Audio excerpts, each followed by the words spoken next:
अगं बाई, आपण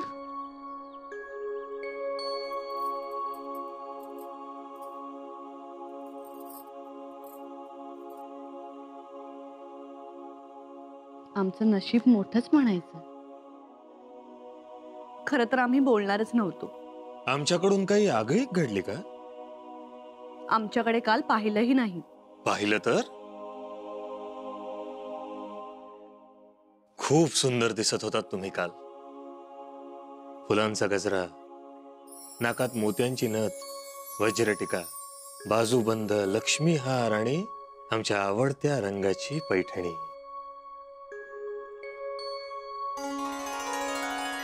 बघितलं तर नाही. मग एवढं लक्षात कसं राहिलं? न बघताही आम्हाला बरंच काही दिसतं. खूप खूप बोलायचं होतं आम्हाला.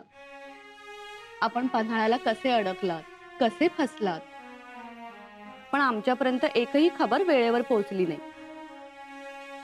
मग आम्ही राणीसाहेब असल्याचा काय मतलब? आम्ही सुटलो ते महत्वाचं नाही. आहेच, पण सुटलात आणि पुन्हा अडकलात शंभूराजांच्या मायेत. त्याने आम्हाला सोडलंच नाही. असे बिलगून झोपले होते आम्हाला की आम्हालाही त्यानं सोडून येणं कठीण झालं. फार हळवा पोर आहे. हळवे आहेत पण हट्टी सुद्धा. आणि हट्टी आहेत त्याहून दुप्पट रागीट. राग लगेच येतो. अगदी सईबाईंवर गेलेत. त्याही अगदी अशाच होत्या, हळव्या, प्रेमळ. म्हणजे आमच्यात प्रेमळपणा नाहीये का? सोयराब,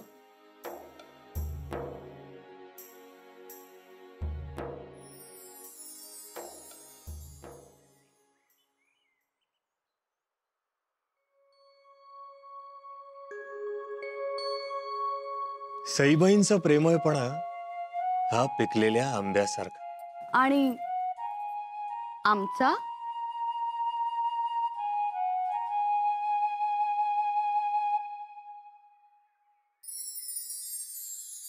गाभोळलेल्या चिंचेसारखा. अरे देवा, आम्ही श्रीफळासारखे. तुमच्या हृदयात अमृताचा झरा. म्हणून तर शंभूराजेंबद्दल तुम्हाला इतकी कणाव, इतकी काळजी.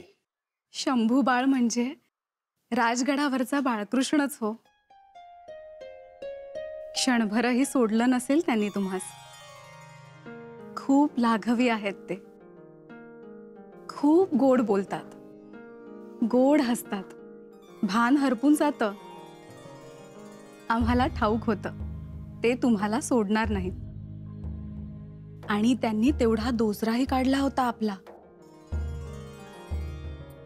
आम्ही जवळ घेऊन झोपायचो, पण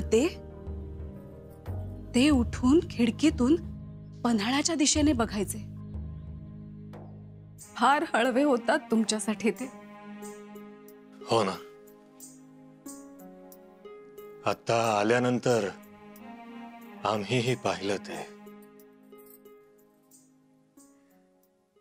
खरं तर सई राणी साहेब गेल्या, पण हा अनमोल ठेवा दिलाय आपल्याला. अगदी सई राणी साहेबांसारखाच स्वभाव, तेच प्रेम, तोच लढिवाळपणा, हळवेपणा. आज सईबाई असत्या तर किती हरकून गेल्या असत्या त्या. पुतळा राणीसाहेब, शंभूराजे हे आई विना पोरतो. त्यास तुम्ही कधीही अंतर देणार नाही असं वचन द्या आम्हास.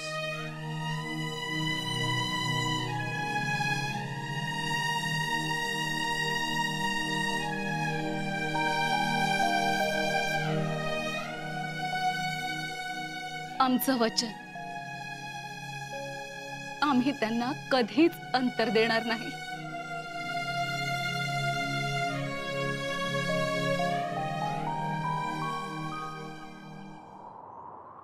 जोहरचे काय करायचे? जौहरलाही सबक शिकवायलाच पाहिजे. हल्ला करायचा आपण का?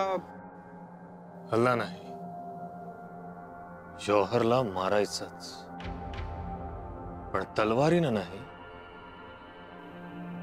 लेखणीनं. शंभूराजे, मानाजी काय झालं? अहो पायात बाबळीचं काटं मोडलं. एक काढलं उपसून, परत दुसरं मोडलं. परंतु काट्यात गेलेच का ते? फुलं आणि वेल आणण्यासाठी. म्या म्हणलो काढतो काटा, अहो पण हातच लावू देत नाही. येऊ काय, काटा आहे माझ्याकडं. आणा त्या नाही. या शंभूराजे, चला इथे असं छान पैकी बसा. बघू काटा, बघू.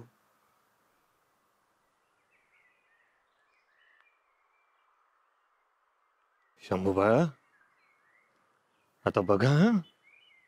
आम्ही काट्यानं काटा कसा काढतो ते. हं? शामराज पंत, घ्या लिहून. सरदार सलाबत खान सिद्धी जोहर यास आमचा प्रणाम. आपण शूर सेनानी, परंतु आपण आमच्यावर रहमदिल झालात म्हणून वेढ्यातून आम्ही सही सलामत बाहेर पडलो. आम्ही दिलेल्या शब्दाची जाण ठेवू. उरलेली रक्कम 1,00,000 होऊन लवकरच कर्नूलला रवाना करू. पंत, मोहर उठवा आणि पाठवा.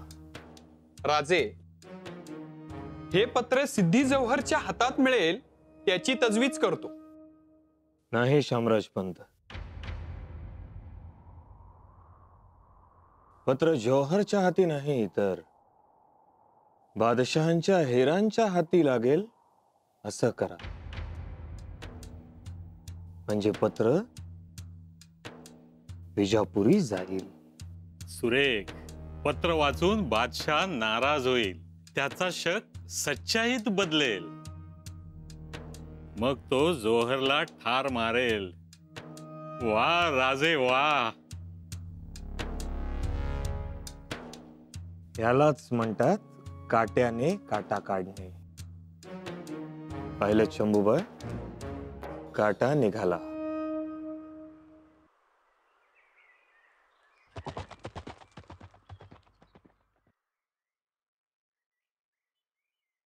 आबा, आपली गोष्ट सांगता सांगता राहिली. कोणाचा हात छाटला, कोणाचा पाय गेला, कोणी बलिदान दिलं, कोणी धारातीर्थी पडला. ती माणसं मोठी, त्यांना समजला स्वराज्याचा खरा अर्थ.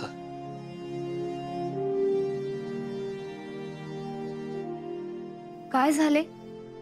बाजी प्रभू देशपांडे आठवले. शिवा काशीद, बांदल देशमुख सगळ्यांचीच आठवण आली.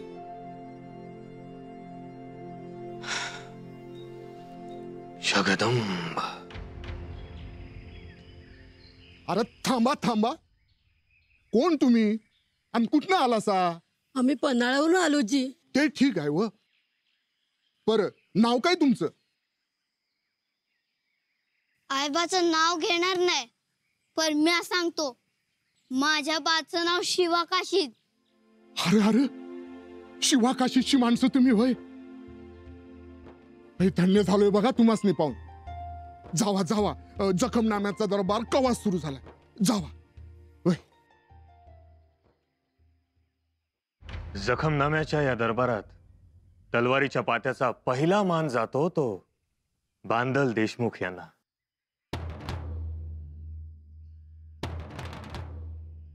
बांदलांनी मोठी शर्त केली. 200 बांदल स्वराज्याच्या कामी खर्ची पडले. त्यांच्या या अतुलनीय पराक्रमामुळे आम्ही तुम्हास इथे दिसतो आहोत. बांदल यांना दरबारातलं मानाचं पान.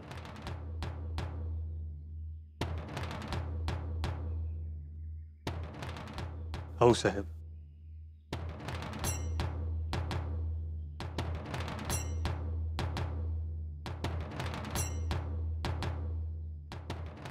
आम्ही बांदल 200 होतो, 200 लढलो. अजून 400 तयार आहेत. स्वराज्यासाठी जीवाची पर्वा करणारे आम्ही बांदल नाही. बांदल भांडल, रगात सांडल, गनिम कांडल, पण स्वराज्यासाठीच त्याची तलवार नांदल. हर हर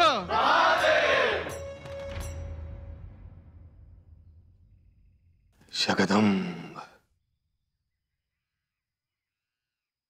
कान्होजी काका जेथे या. कान्होजी काका, आपला ही अतुल पराक्रम आम्हास बांदल आणि जेधे हे हनुमान अंगदासारखे.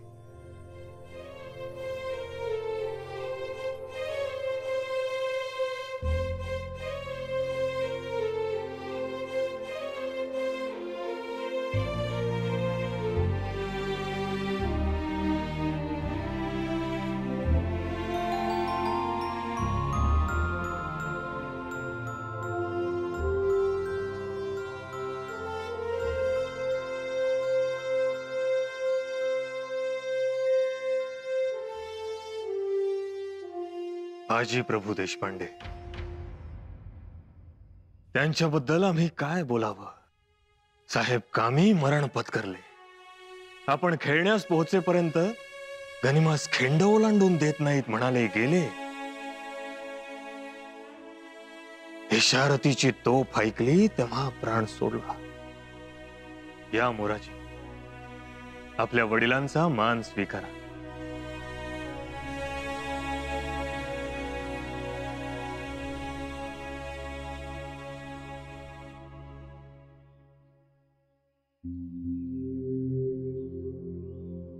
सिद्धी हिलाल या. स्वराज्यापायी आपण आपले 5 पुत्र गमावलेत. हा शिवाजी राजा तुम्हाला देऊन देऊन काय देणार. यापुढे तुम्ही आम्हास भावाप्रमाणे.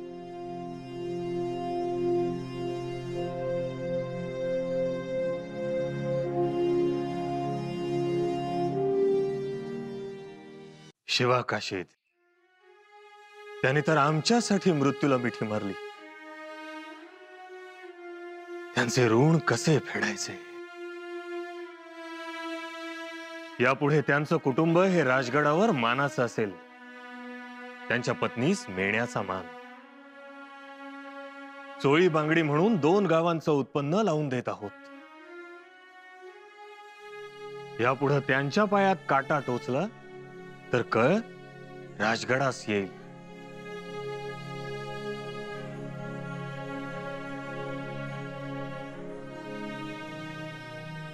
हो साहेब, आपल्या करा हस्ते. स्वराज्यासाठी हसत हसत मृत्यू पत्करला. धन्य तो शिवा, धन्य त्याचे मायबाप.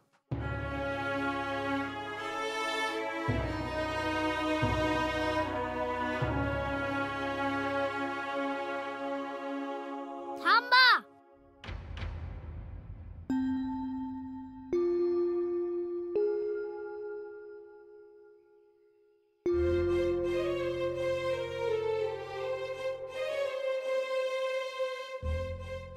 तुझे आबा गेले म्हणून आम्हाला आमचे आबा मिळाले.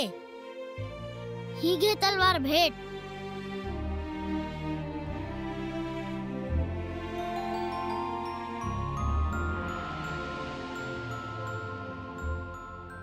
आणि मोठं झाल्यावर आमच्या फौजेत ये.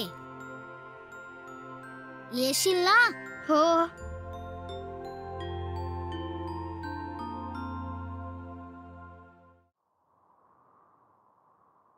काय म्हणायचं या वागण्याला.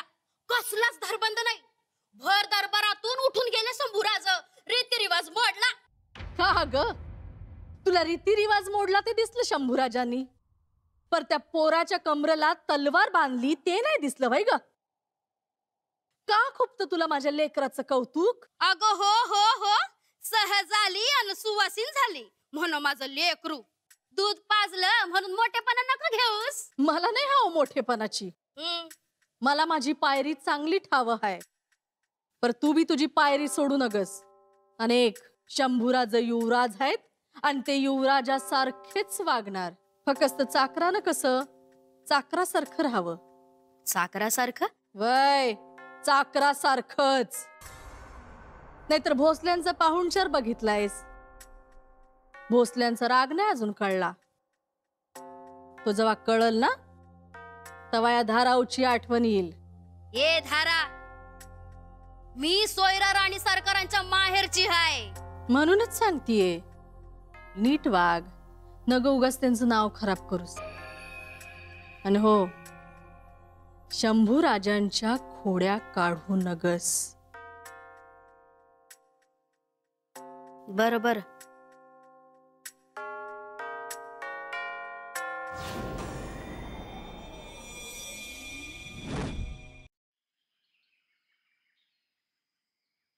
आऊसाहेब, हे पुण्याचे शंकर भट मोठे ज्ञानी पंडित आहेत. पैठणला वास्तव्य होते यांचे बरेच दिवस. काय काम काढलं? युवराजांना शिकवायची खूप इच्छा आहे. आणि आऊसाहेब, युवराजांचे वय आता शिकवण्या योग्य झाले आहे. शिवबाशी बोलून घ्या, त्यांच्याबद्दल माहित करून घ्या. आऊसाहेब, मी वेदपारंगत आहे. ज्योतिषशास्त्रात मोठी गती आहे. नाडी परीक्षा ही अवगत आहे. हस्त सामुद्रिक, आयुर्वेद, संस्कृत, गणित या सर्व विद्या म्हणजे माझ्या हाताचा मळ आहे. पैठणमध्ये येणाऱ्या प्रत्येक महापंडितास मी हरवले आहे. असा ज्ञानी गुरु युवराजांना भेटणे हा तर मोठा योग आहे खरं तर. तेही खरंच आहे. आम्ही शिवबाशी बोलून घेतो. आऊसाहेब, आऊसाहेब, काय झालं राणूबाई? शंभूराजेंनी आम्हास एक प्रश्न विचारला आहे.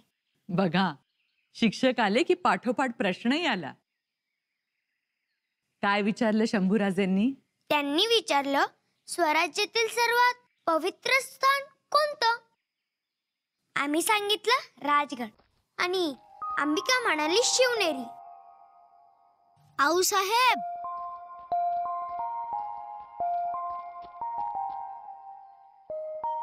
ही दोन्ही उत्तरं चुकीची आहेत.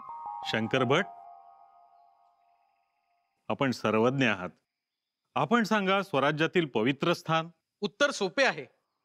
राजांनी स्वराज्याची शपथ घेतली ते रायरेश्वराचं मंदिर सर्वात पवित्र. शंभूराजे, उत्तर बरोबर आहे ना? नाही. शंभूराजे, आता आपण सांगा, पवित्र स्थान कोणतं येते? स्वराज्यातील पवित्र स्थान एकच.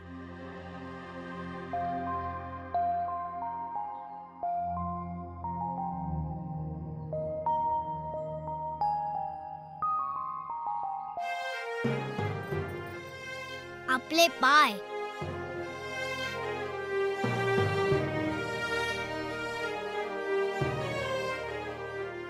उत्तर चुकीचं आहे. बिलकुल नाही. आऊसाहेबांच्या चरणाखेरीज पवित्र स्थान असूच शकत नाही. शंभूराजे आहेतच मोठे हुशार. नेहमीच वेगळा विचार करतात. आऊसाहेब, युवराजांची विचार पद्धती वेगळी आहे. बुद्धिमत्ता ही विलक्षण आहे. त्यांना शिकवायची पात्रता माझी नाही. त्यांच्यासाठी आपण सामर्थ्यशाली गुरु शोधावा.